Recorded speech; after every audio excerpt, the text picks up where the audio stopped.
bienvenue dans ce nouveau vlog. Aujourd'hui, nous allons voir pourquoi nous devons faire du tempo et pourquoi tu dois le faire. Dans ton programme, on va également t'expliquer pourquoi je fais de la SMR, comment faire le tempo, pourquoi tu dois le faire, comment l'effectuer, quand tu arrives à ta salle ou quand tu vois ta prog, et comment décrire ce qu'il y a de marqué. Puisque c'est une nomenclature assez particulière. Donc tout de suite, nous allons passer au jingle. Ok, bon, aujourd'hui les petits loups, les petits pitchouns, putain, j'ai niqué le truc. Aujourd'hui, on va voir du coup l'intérêt du tempo, pourquoi tu dois absolument en mettre dans ta programmation, pourquoi on en met dans toutes les programmations, qu'elles soient personnalisées ou pas, comment l'effectuer, bref, on est lundi. Et juste après, on va avoir un petit back squat en tempo, puisque comme tous les lundis, on fait du back squat en tempo, sauf exception. Ça, c'est une dégaine de champion, mon gars. Déjà, pour les squats, pourquoi je mets le bandeau? Puisqu'il faut forcément fixer le micro, parce qu'il fait trop chaud pour mettre un t-shirt. Enfin, j'ai pas les cheveux assez longs pour me les attacher. Tout simplement parce que je mets beaucoup trop de casquettes en ce moment. 1, je vais finir chauve. 2, je transpire beaucoup et du coup, j'ai des petits boutons qui commencent à apparaître. Donc, c'est dégueulasse. Voilà pourquoi je vais faire sortir les bandeaux. Si vous avez une petite astuce pour être beau gosse avec des bandeaux, vous me le dites.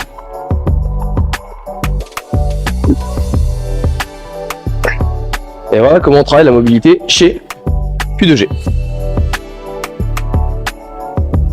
Et on patiente. Est-ce qu'on s'y donc moi voiture. Voilà, je ne ressemble à rien, mon squat ne ressemble à rien. C'est merveilleux. Si vous avez besoin de tutos de style, n'hésitez pas à nous contacter. Parce que du coup, lui là, avec son bandeau et tout là, voilà. Et moi là, avec mes chaussures de marin pêcheur là, voilà. Et mon caleçon. Et mon caleçon un peu long là. Voilà, heureusement que c'est en Adidas.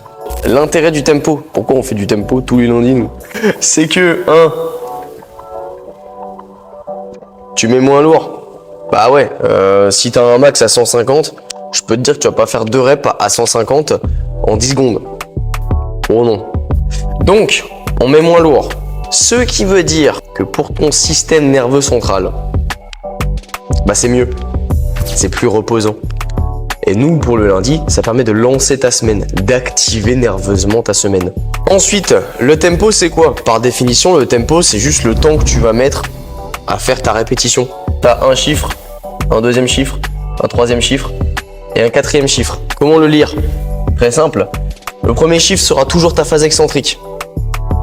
Le deuxième chiffre sera toujours ta phase du bas ou du haut, dépendant de ta phase excentrique, mais en général c'est le bas puisque la gravité t'attire vers le bas. Le troisième c'est ta phase concentrique. En dernier c'est la phase du haut. Il va y avoir plusieurs intérêts différents en fonction de la phase qu'on accentue. Nous on accentue jamais trop celle-là parce que franchement ça sert pas à grand chose. Celles sur lesquelles on va jouer, c'est surtout celle-là, celle-là et celle-là. On joue pas trop sur la phase concentrique parce que c'est la phase la plus dure. Déjà qu'elle est dure.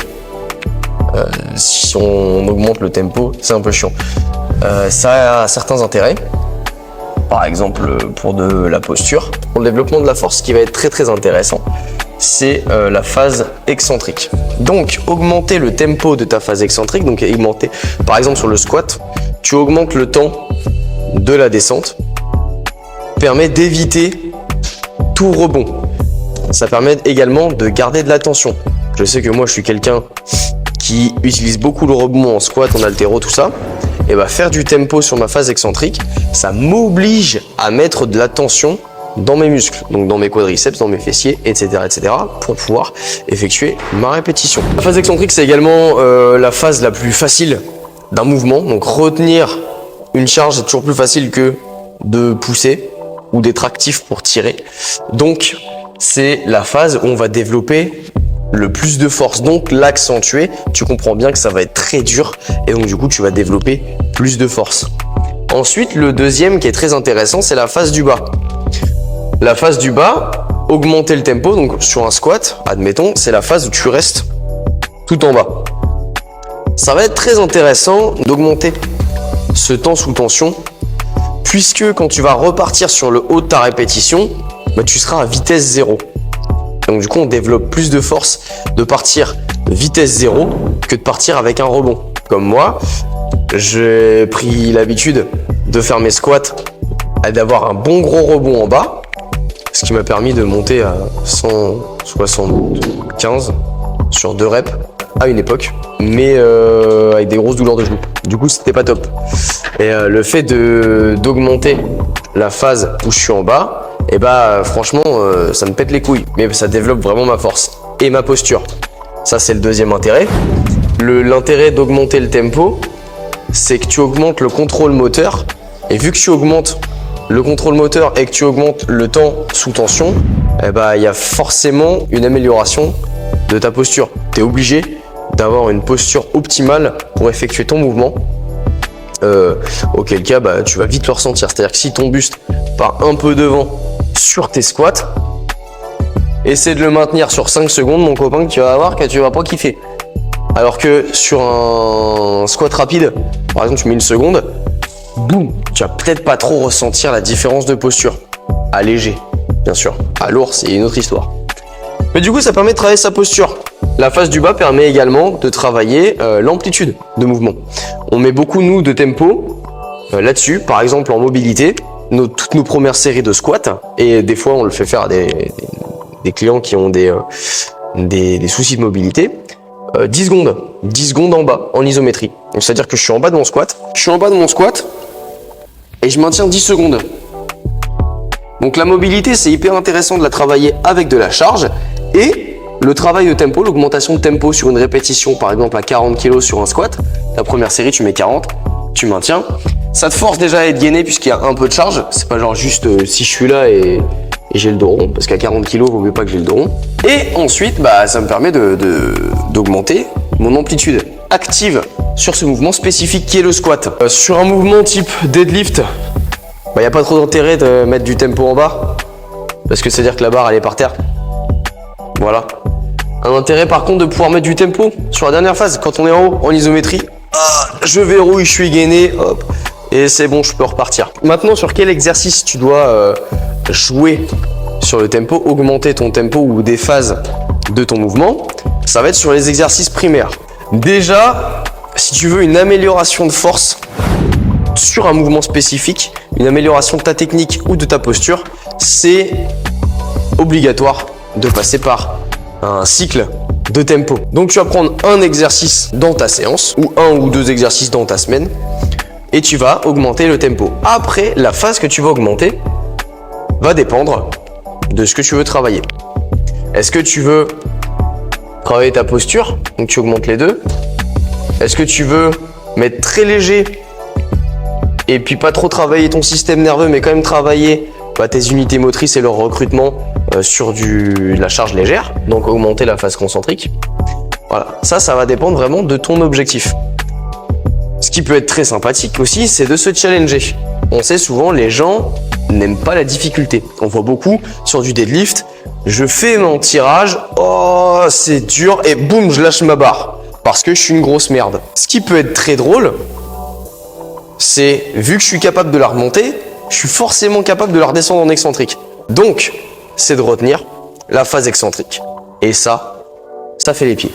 Ensuite, on peut le faire sur du bench, sur les petits exercices type développé militaire où on n'aura pas trop de charge. Ça peut être drôle, mais il va pas y avoir un grand intérêt. Sur les exercices type curl, voilà, hein, c'est pas très pertinent. Mais par contre, ouais, sur de l'haltéro, on peut mettre un petit tempo sur le départ si on a un départ de chips. Si on a une posture éclatée, boum, on augmente le tempo. Et voilà.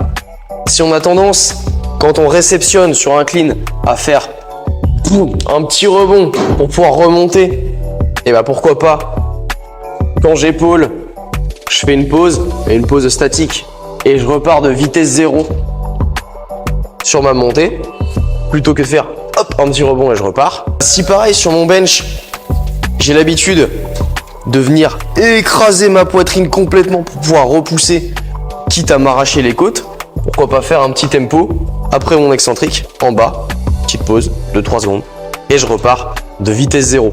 Quand est-ce que je dois faire mon petit tempo?